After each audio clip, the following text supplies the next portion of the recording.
చించలేదు అని అబద్ధం కూడా ఆడుతున్నావు. నువ్వు చించకపోతే అవే ముక్కలయ్యాయా? లేక అమ్మమ్మ చించేసి నిన్ను టికెట్లు తెమ్మందా? చించింది నువ్వే. దాన్ని బావ కూడా చూశాడు. ఎందుకు చించావో చెప్తావా, లేక అది నన్నే చెప్పమంటావా?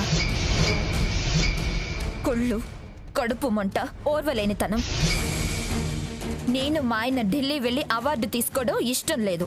స్వర్ణ, అదంతా నీ ఊహ. ఇంకా బుకాయించుకో. మీ శ్రీవారు బహుమానానికి నిన్ను వెంట పెట్టుకుని వెళ్లాలని కోరిక కలిగింది. అర్హత లేదని అమ్మమ్మ అనేసరికి అహం దెబ్బతింది. ఉక్రోషం కలిగింది. ఆక్రోషం పెరిగింది. అక్కసు పొడుచుకొచ్చింది. ఈర్ష్య, ద్వేషం, అసూయ పెళ్ళుబికాయి. మీ వారి మనసు నొచ్చుకుందని ఆ కసి ఫ్లైట్ టికెట్ల మీద చూపించావు. ఒకవేళ అవి చిరిగితే చిరిగాయని తత్కాల్లో ఎక్కడ బుక్ చేస్తారేమోనని కచ్చ కట్టి కత్తి నాటకానికి తెరలేపావు. పోలీసులకి నువ్వే మన ల్యాండ్ లైన్ ఫోన్ నుంచి మాట్లాడి సరిగ్గా మా ప్రయాణానికి బ్రేకులు వేశాం. ఊరు విడిచి వెళ్లొద్దనే విషయం వాళ్లతో చెప్పించాం. అవును, అసలు ఆ కత్తేంటి, ఆ కత్తి కదేంటి? అది ఇంట్లో ఉందని ఇన్ఫర్మేషన్ ఇవ్వటంలో నీ ఉద్దేశం ఏంటి? నా భర్తను హంతకుండా చేయాలని ప్రయత్నపగా ఎందుకు ఎందుకు నువ్వు ఇంత దుర్మార్గురాలుగా మారావు? ఏం కోరి అలాంటి ప్రయత్నం చేస్తున్నావు? స్వార్థమా? ఆశ? దురాశ? అధికారం కోసమా, ఆస్తి కోసమా?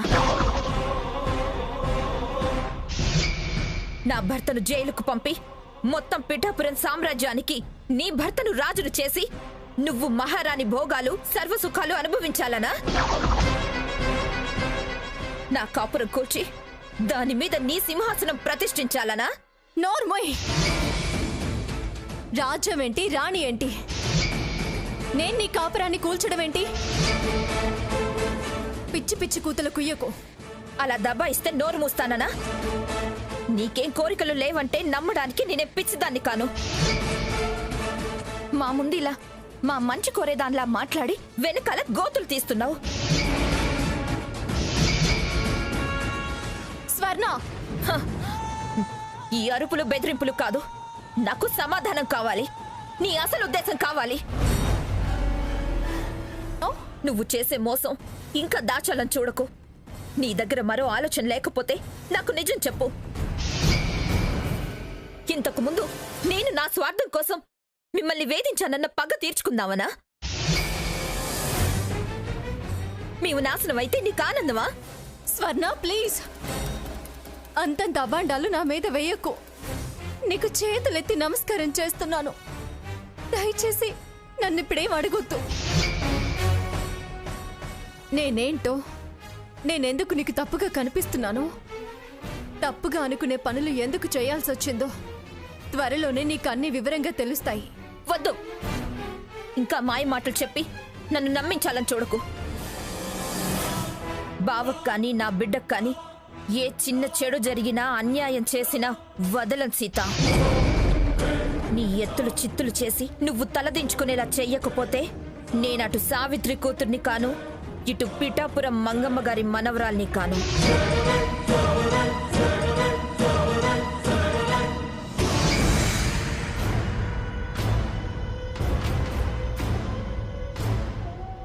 నాకు బావన్న బాబన్న ప్రాణం.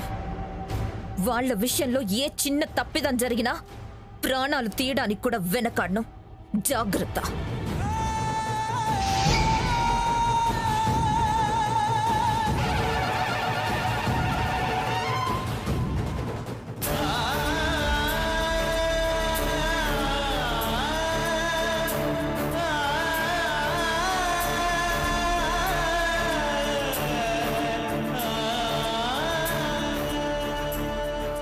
మంచి కోరితే ఇంత అపార్థమా, ఇంత వేదనని అనుభవించాలా?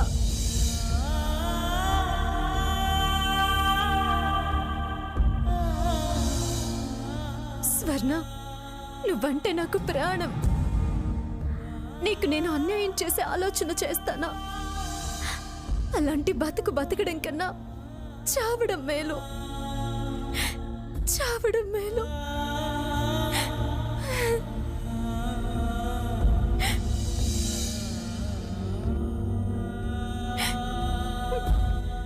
అక్క తప్పైంది, తప్పుగా అర్థం చేసుకున్నాను అనే రోజు తప్పకుండా వస్తుంది, వచ్చి తీరుతుంది.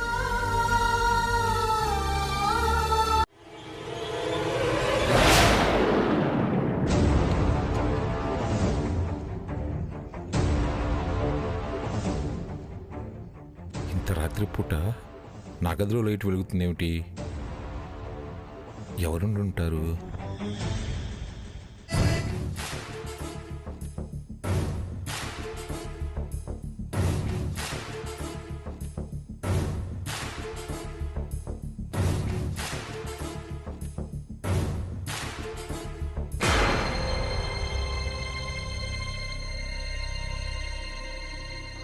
సీత, తాతయ్య గారు. పర్వాలేదమ్మా, కూర్చో.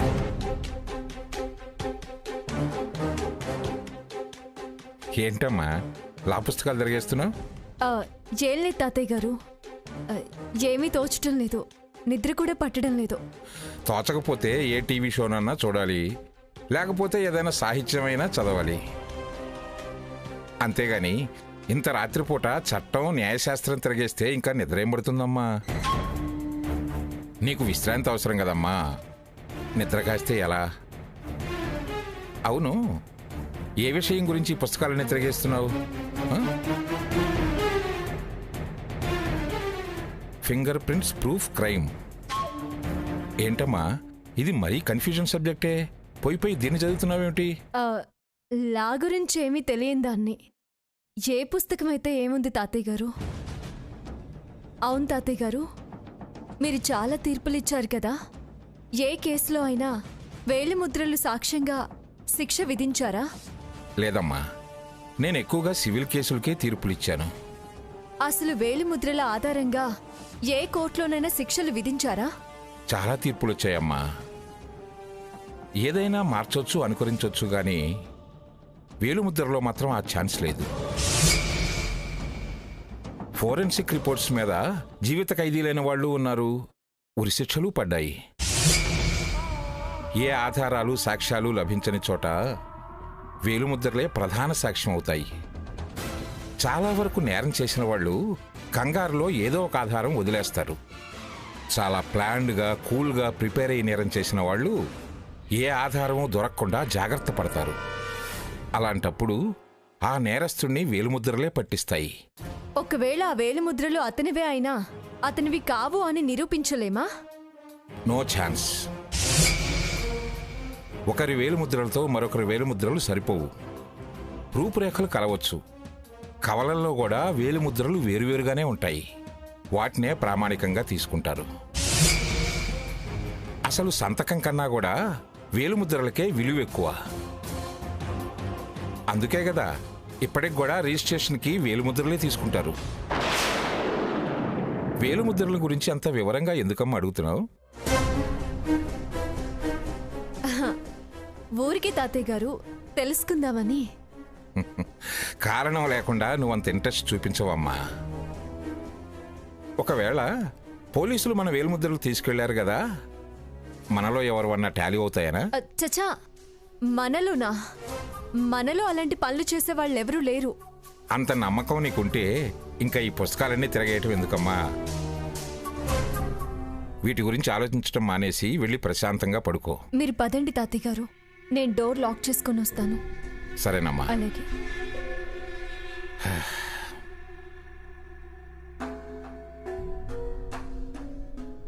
తాతయ్య గారు ఇంత ఖచ్చితంగా చెప్తున్నారు, ఇప్పుడెలా? ఆ వేలిముద్రలు టాలీ అయ్యాయని రిపోర్ట్ వచ్చింది. పోలీసులకి అదే రిపోర్ట్ వస్తే సాకేత్ని సేవ్ చేయడం ఎలా? నా స్వర్ణకి అన్యాయం జరగకుండా కాపాడుకోవడం ఎలా?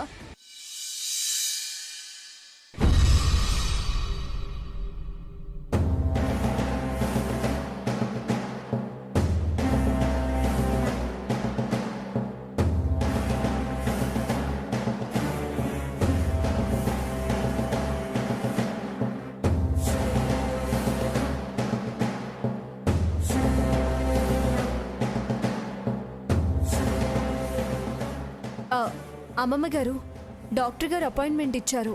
చెకప్ కోసం నేను హాస్పిటల్కి వెళ్ళొస్తాను. నువ్వు ఒక్కదానివి ఎందుకు? రఘురామును కూడా రానివ్వు, ఇద్దరు కలిసి వెళుదురు గాని. చెకప్కే కదా, తనకి ఫ్యాక్టరీలో ఏదో పనుందట. చెకప్ తర్వాత మా ఫ్రెండ్ ఎప్పటి నుంచో రమ్మంటోంది, అక్కడికి వెళ్ళొస్తాను.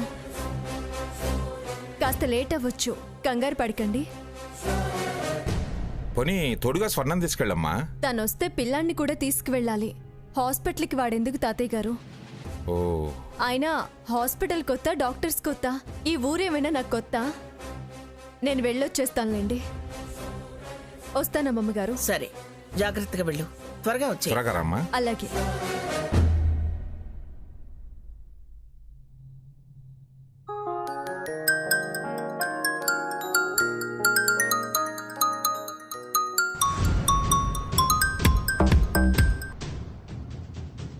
చెప్పండి శ్రేయోభిలాష్ గారు.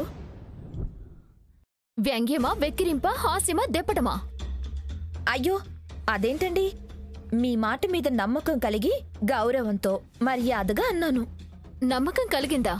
అయితే ఇప్పుడు ఆ నమ్మకం బలపడుతుంది. ఏంటండి విషయం? మీ అక్కిప్పుడు హాస్పిటల్ కని వెళ్ళింది కదా? ఆ, కరెక్టే. అప్పుడే మీకెలా తెలిసింది? తను హాస్పిటల్కి వెళ్ళడం లేదనే విషయమూ నాకు తెలుసు. హాస్పిటల్కి వెళ్ళడం లేదా? మరెక్కడికి వెళ్తుంది? విమానంలో రేణిగుంట వెళ్తుంది. రేణిగుంట ఎందుకు? అక్కడి నుంచి నెల్లూరుకి వెళ్తుంది. నెల్లూరు ఎందుకు? హంస మర్డర్ అక్కడేగా జరిగింది. గెస్ట్ హౌస్ కి వెళ్లి ఏదో మార్పులు చేసి నీ భర్తను ఇరికించే ప్లాన్లు వేస్తుంది. నిజమా? అవును, నా మాట మీద నమ్మకం కలిగింది అన్నావు, మళ్ళీ నిజమా అంటావే? కావాలంటే నువ్వు మారువేషంలో వెళ్ళు. ఇప్పటికిప్పుడు ఫ్లైట్ టికెట్స్ ఎలా దొరుకుతాయి? ఆ సంగతి నాకొదిలే. ఎయిర్పోర్ట్లో up and down flight tickets నీకు అందించే ఏర్పాటు చేస్తాను. అయితే వెంటనే బయలుదేరుతాను. జాగ్రత్త, మీ అక్క కంటపడకు. పడితే హంసలా నిన్ను పైకి పంపిస్తుంది. అంటే ముందు బయలుదేరు.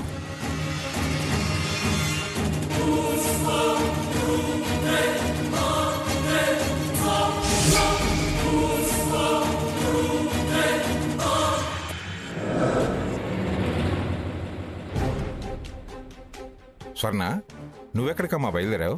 మహోన్నత్ మెడిసిన్స్ అమ్మ వాళ్ళకి ఇచ్చి రావాలి. ఇప్పుడేగా సీత హాస్పిటల్కి వెళ్ళింది. తనకు చెప్తే మీ అమ్మ వాళ్ళకి ఇచ్చి వచ్చేది కదా. మెడిసిన్సే కాదు, షాపింగ్ కూడా ఉంది. 2 పనులు చేసుకోవచ్చని, అలాగే బాబుని అమ్మ వాళ్ళని చూడొచ్చని. సరే సరే, త్వరగా వెళ్ళరా. సరే అమ్మమ్మ. త్వరగా రమ్మా.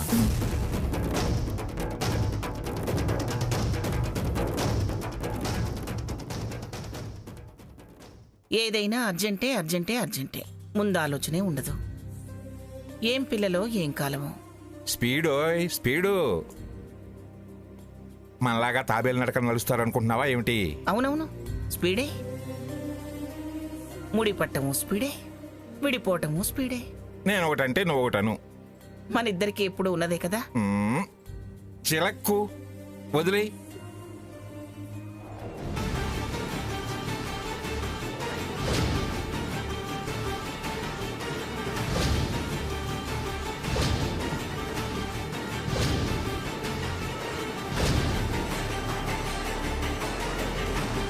Thank you. వెల్కమ్.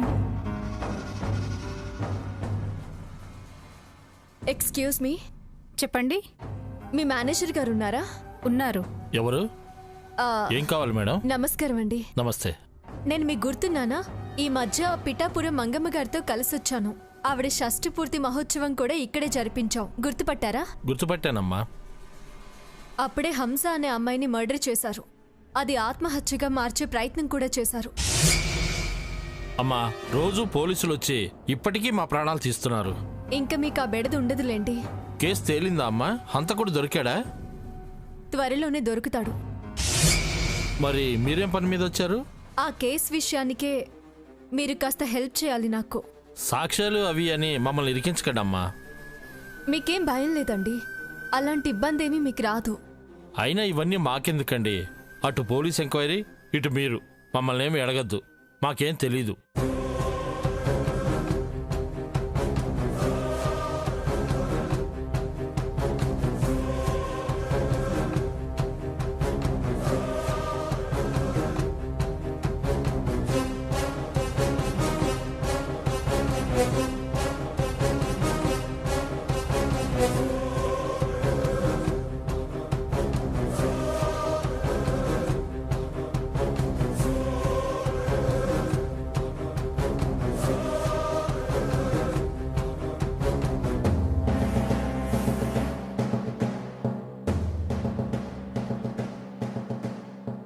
డబ్బులతో సాక్ష్యాలు కొనాలని చూస్తున్నావా అక్క?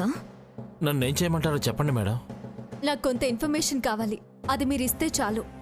ఏ భాను ఇట్రా. సార్ మేడం ఏదో అడుగుతున్నారు, చెప్పు. చెప్పండి. ఒక్క నిమిషం, ఇవిగోండి.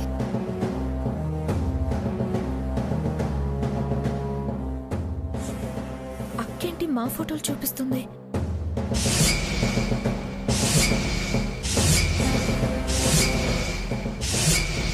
ఈ అమ్మాయి మీతో వెళ్ళింది కానీ మళ్ళీ రాలేదమ్మా. మరి ఆ అబ్బాయి? ఇతను వచ్చాడమ్మా, కానీ మామూలుగా రాలేదు. పెళ్లి కొడుకుల బాసికవు బొగ్గన చుక్కతో వచ్చాడు.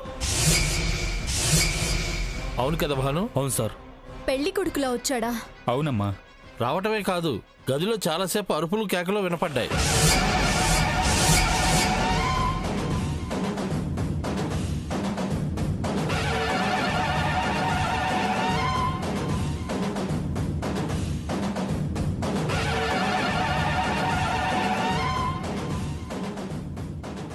ఒక్క నిమిషం.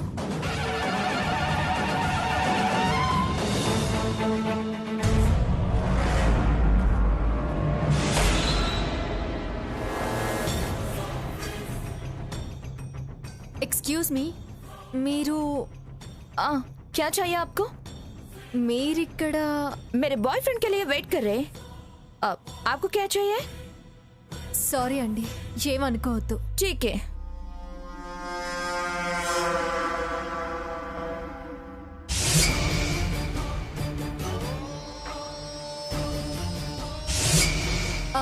అవును, గొడవ పడేటప్పుడు మీరు లోపలికి వెళ్ళలేదా?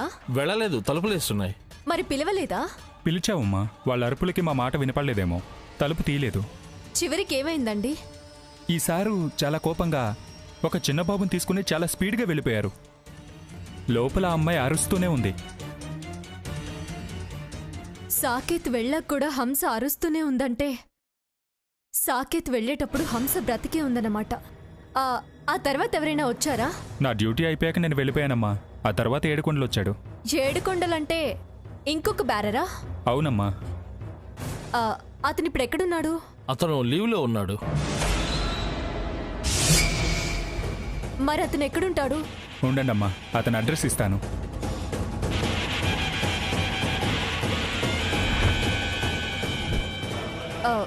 ఖచ్చితంగా ఈ అడ్రస్లోనే ఉంటారా? అది వాడి సొంతిల్లేనమ్మా. సరేనండి, నేను వీలైతే మళ్ళీ మిమ్మల్ని కలుస్తాను, లేదంటే ఫోన్ చేస్తాను. నాకు కాస్త ఇన్ఫర్మేషన్ ఇస్తూ ఉండండి. అలాగేనండి. చాలా థ్యాంక్స్ అండి, వస్తాను.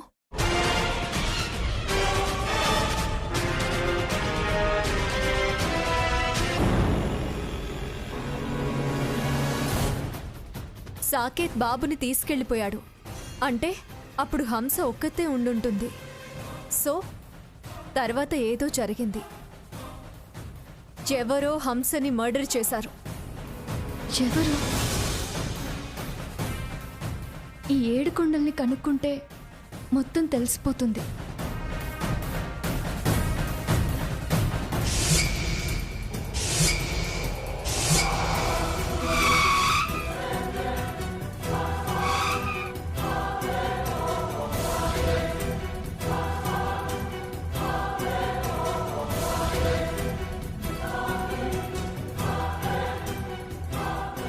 మీరు ఇక్కడే ఉండండి, నేను వెళ్ళొచ్చేస్తాను. అలాగేమ్మా.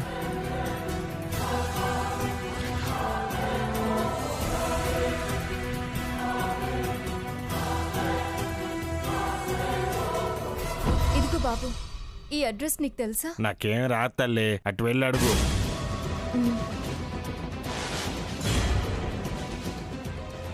ఏమండి, ఇక్కడ 7 కొండల గారి ఇల్లు ఎక్కడ? తెలీదమ్మా, వాళ్ళని అడగండి. అలా